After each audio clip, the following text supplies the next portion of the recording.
কেমন লাগছে আজকে? জি, আমার অনেক ভালো লাগছে। ফার্স্ট টাইম আমরা এখানে এসেছি, পরিবার সহ এসেছি।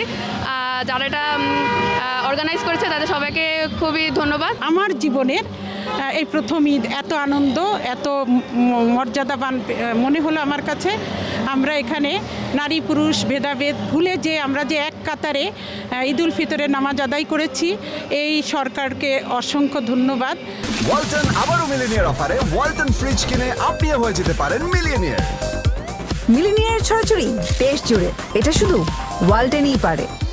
এবং নারীরাও যে পিছিয়ে নাই সেটাও তার আবারও প্রমাণ হলো যে আমরা এগিয়ে যাব। বাংলাদেশ বিনির্মাণে আমাদের অবদান অবশ্যই অনস্বীকার্য। এবং আজকের যে ঈদের ইমাম সাহেব যে বয়ান করলেন, আলহামদুলিল্লাহ এত চমৎকার বয়ান করেছেন যে হৃদয় ছুঁয়ে গেছে। বাংলাদেশ যেন সত্যিকার সে ফ্যাসিস্ট মুক্ত থাকে, আবার যেন কোনো দল এসে যেন রাষ্ট্রকে আবার নোংরা করে না দেয়।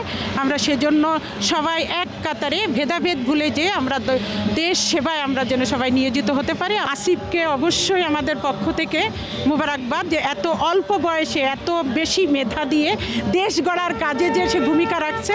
এরকম তরুণ সমাজ জেগে উঠুক, আরেকবার জেগে উঠুক বাংলাদেশকে নতুন করে গঠন করার জন্য।